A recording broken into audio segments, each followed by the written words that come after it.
माननीय संजय जी, मुझे कुछ मित्रों ने बाहर कहा कि आज किसकी ज्वाइनिंग है। आज तो देश को जोड़कर अमृत महोत्सव पर जो माननीय मोदी जी के नेतृत्व में काम हो रहा है, उसी को लेकर मैं आपके बीच में कुछ बातें कहने आया हूँ। न्याय, समता, स्वतंत्रता पर आओ मिलकर एक नया पैगाम दें। अमृत महोत्सव की इस बेला पर नव भारत के नवनिर्माण को, आत्मनिर्भर भारत का स्वप्न साकार करें।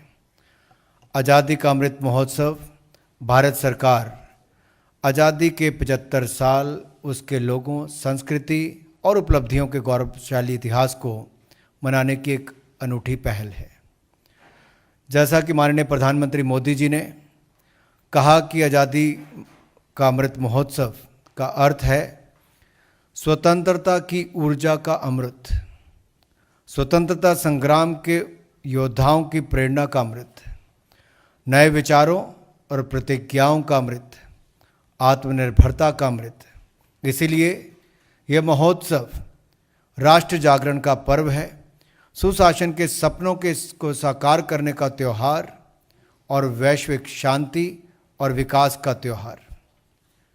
मित्रों, यह महोत्सव भारत के उन महानुभावों को समर्पित है जिन्होंने न केवल भारत को अपनी विकासवादी यात्रा में लाने में महत्वपूर्ण भूमिका निभाई, बल्कि इतिहास के पन्नों में उन्हें जो स्थान नहीं मिला, उन्हें मिलना चाहिए था।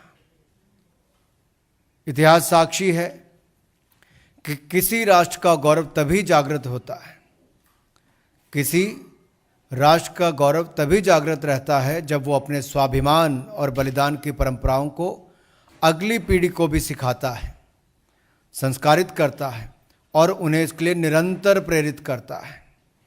किसी राष्ट्र का भविष्य तभी उज्जवल होता है जो अपने अतीत के अनुभवों को और विरासत के गर्व से पल पल जुड़ा रहता है।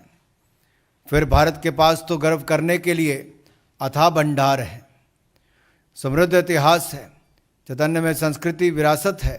इसलिए आज़ादी के 75 वर्ष का ये अवसर एक अमृत की तरह वर्तमान पीढ़ी को प्राप्त होगा। एक ऐसा अमृत जो प्रतिपल देश के लिए जीने के लिए और देश के लिए कुछ करने के लिए प्रेरित करेगा। आज़ादी का अमृत महोत्सव अभियान आदरणीय प्रधानमंत्री मोदी जी ने 12 मार्च 2021 को साबरमती से इसकी शुरुआत की थी और इसको जो पदयात्रा को हरी झंडी देकर उन्होंने शुरुआत की, आपको ज्ञात होगा 12 मार्च 1930 को दांडी मार्च की शुरुआत महात्मा गांधी जी ने भी की थी।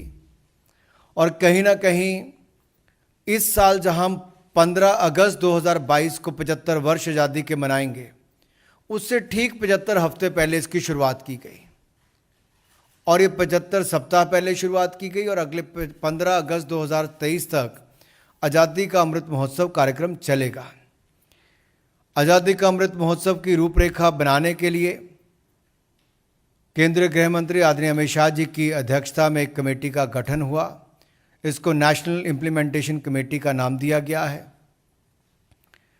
और इसी बात को ध्यान रखते हुए कि 75वीं वर्षगांठ हम इस साल मना रहे हैं आज़ादी की, इसमें ऐसे कार्यक्रमों की शुरुआत होगी जिसमें देश की आत्मीय भावना के उत्सव दिखाने का सांस्कृतिक कार्यक्रम भी आयोजित किए जाएंगे और ये कार्यक्रम अगले वर्ष 15 अगस्त 2023 तक जारी रहेंगे। मित्रों, माननीय प्रधानमंत्री मोदी जी ने जैसे कहा है, आज़ादी के अमृत महोत्सव के 5 स्तंभ हैं: freedom struggle, ideas at 75, achievement at 75, actions at 75 and resolve at 75। एक वैभवशाली भारत बनाने का हमारा ये सपना 130 करोड़ भारतीयों का सामूहिक संकल्प है। आज़ादी का अमृत महोत्सव यानी आज़ादी की ऊर्जा का अमृत, आज़ादी का अमृत महोत्सव यानी स्वाधीनता सेनानियों से प्रेरणा का अमृत, आज़ादी का अमृत महोत्सव यानी नए विचारों का अमृत, नए संकल्पों का अमृत, आज़ादी का अमृत महोत्सव यानी आत्मनिर्भरता का अमृत। और इसी आज़ादी के अमृत महोत्सव के 18 अप्रैल तक जो कुल कार्यक्रम हुए हैं उसकी संख्या 25,000 है। इसमें मंत्रालय और विभागों के द्वारा 8,616 कार्यक्रम अब तक किए जा चुके हैं। राज्य और केंद्र शासित प्रदेशों के द्वारा 9,516 कार्यक्रम किए हैं। दूसरे देशों में विदेश मंत्रालय एवं अन्य संगठनों के द्वारा 2,347 कार्यक्रम किए गए हैं। आज़ादी के अमृत महोत्सव में प्रतिदिन लगभग 50 कार्यक्रम होते हैं। प्रति 2 घंटे में एक कार्यक्रम होता है, प्रति घंटे में 2 कार्यक्रम होते हैं, प्रति 30 मिनट में एक कार्यक्रम आयोजित किया जा रहा है। मित्रों, अगर मैं आपको एक सूची पढ़कर थोड़ी सुना सकूं, आपको जानकारी होगी कि जैसे मैंने कहा कि 25,000 कार्यक्रम हुए हैं, उनमें से कुछ पर मैं यहाँ पर प्रकाश डालना चाहूँगा। जन भागीदारी पर आधारित, क्योंकि ये पब्लिक पार्टिसिपेशन की यहाँ पर बात की जाती है, संकल्प लेने की बात की है, 130 करोड़ भारतीयों की है। और प्रधानमंत्री जी ने सबका प्रयास की जब बात करते हैं तो जन भागीदारी की बात करते हैं। तो जन भागीदारी पर आधारित नदी उत्सव हो, स्वच्छाग्रह कार्यक्रम हो, योग दिवस हो, बाइक रैली हो, फिट इंडिया कार्यक्रम हो, रंगोली हो, निबंध, कविता, लोरी, देशभक्ति गीत और राष्ट्रगान प्रतियोगिताओं जैसे अनेक कार्यक्रमों द्वारा स्वाधीनता कार्यक्रम या स्वाधीनता संग्राम से जुड़े नायकों, पुरोधाओं और महापुरुषों को याद किया गया। शहरों, कस्बों, गांव, स्कूलों, कॉलेजेस और कार्यालय और सार्वजनिक स्थलों पर हुए कार्यक्रमों के द्वारा उत्साह में मनाया जा रहा है अमृत महोत्सव। स्वतंत्रता सेनानियों और अनगिनत अनसंग हीरोज के त्याग और बलिदान को याद करते हुए ऑनलाइन श्रद्धांजलि देने हेतु डिजिटल ज्योत लाखों लोगों ने ऑनलाइन श्रद्धांजलि भी इसके माध्यम से देने का काम किया। अब आप अनसंग हीरोज की जब बात करते हैं तो ये तो पिछले 75 वर्षों में हमने देखा है कि गिने चुने लोगों तक ही आज़ादी के पूरे प्रोग्राम को निर्धारित कर दिया गया था कि इन लोगों के कारण आज़ादी मिली है। लेकिन देश में भारत की आज़ादी की इस संग्राम में रहा है, तो उनको भी कहीं ना कहीं हर पंचायत से, हर जिला से, हर ब्लॉक से निकाल कर याद करने का काम किया जा रहा है। इनको भी, इनके ऊपर एक पूरी श्रृंखला, जैसे हमने दूरदर्शन से भी कुछ शुरुआत की है, ऑल इंडिया रेडियो भी इनके बारे में रोज़ कार्यक्रम करता है। बहुत सारी अखबारों ने भी मेरे अनुरोध पर इन पर लिखने की शुरुआत की और बहुत सारे लोगों का इस पे इतना सकारात्मक फीडबैक आया है कि अपने ही जिला के उन हीरोज़ के बारे में उनको पता नहीं था, लेकिन समाचार पत्रों ने और रेडियोज़ के माध्यम से जब इसकी जानकारी मिली तो एक बहुत बड़ा इसका प्रभाव उस क्षेत्र में भी देखने को मिला कि हमारे क्षेत्र से भी कितने लोगों ने स्वतंत्रता संग्राम में बहुत बड़ी भूमिका निभाई थी। देश की समृद्ध कला, संस्कृति और विरासत से अधिकाधिक लोगों को जोड़ने के लिए कई महत्वपूर्ण स्थानों पर भारत भाग्य विधाता, तंजावुर उत्सव, राष्ट्रीय सांस्कृतिक महोत्सव, काशी उत्सव जैसे कार्यक्रमों का आयोजन भी किया गया। जनजातीय समुदायों के सम्मान में भगवान बिरसा मुंडा जी की जयंती को जनजातीय गौरव दिवस के रूप में मनाने का निर्णय लिया गया और भगवान बिरसा मुंडा ने जो यहाँ अलग आज़ादी के प्रति जनजातीय क्षेत्र के लोगों में जगाया था, वो अपने आप में एक बहुत रोमांचक और बहुत ऐतिहासिक कहानी भी है। वो सबको उसके बारे में जानने का अधिकार भी है। और इसी तरह से हमारे जनजातीय क्षेत्र के हजारों युवाओं ने स्वतंत्रता संग्राम में अपनी बहुत बड़ी भूमिका निभाई, उसकी भी जानकारियाँ अलग अलग स्थानों पर जुटाई जा रही हैं। इंडिया गेट पर नेताजी की होलोग्राफिक प्रतिमा का अनावरण किया गया, ये आप सबने देखा प्रधानमंत्री मोदी जी के द्वारा।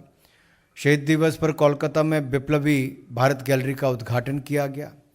महिला क्रांतिकारियों को समर्पित पुस्तक का विमोचन, ड्रोन शो द्वारा देश के स्वतंत्रता सेनानियों को श्रद्धांजलि दी गई। तो नई टेक्नोलॉजी का भी यहाँ पर उपयोग किया गया और एक नए भारत का स्वरूप भी उसमें देखने को मिलता है।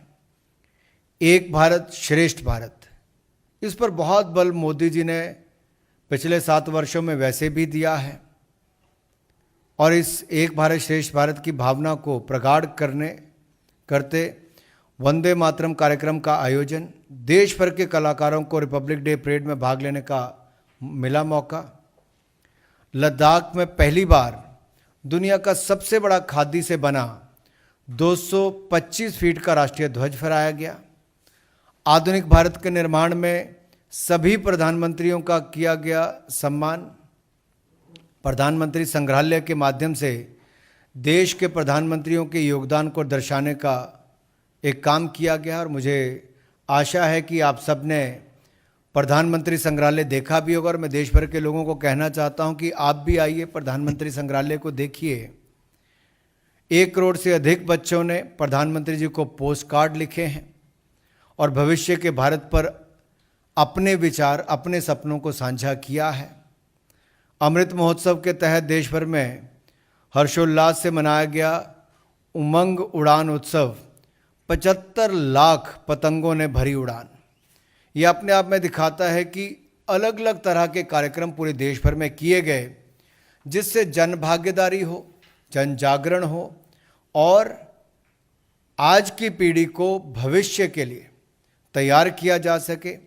हमें एक ऐसा भारत मित्रों बनाना है जिसकी जड़ें प्राचीन परंपराओं और विरासत से जुड़ी होगी और जिसका विस्तार आधुनिकता के आकाश में अनंत तक रहेगा।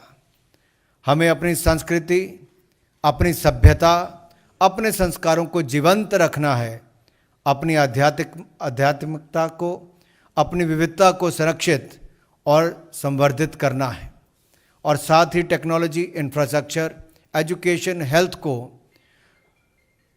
हमें अपनी टेक्नोलॉजी, इंफ्रास्ट्रक्चर, एजुकेशन, हेल्थ की व्यवस्थाओं को निरंतर आधुनिक भी बनाना है। अमृत काल का ये समय सोते हुए सपनों को देखने का नहीं, बल्कि जागरूक होकर अपने संकल्प पूरे करने का है। आने वाले 25 वर्ष परिश्रम की पराकाष्ठा, त्याग, तपस्या के 25 वर्ष हैं। सैकड़ों वर्ष की गुलामी में हमारे समाज ने जो गवाया है, ये 25 वर्ष का कालखंड, जिसको अमृत काल कहा है, इस 25 वर्ष के कालखंड, उसमें हमें उसे दोबारा प्राप्त करने का है। इसीलिए आज़ादी के अमृत महोत्सव में हमारा ध्यान भविष्य पर ही केंद्रित होना चाहिए।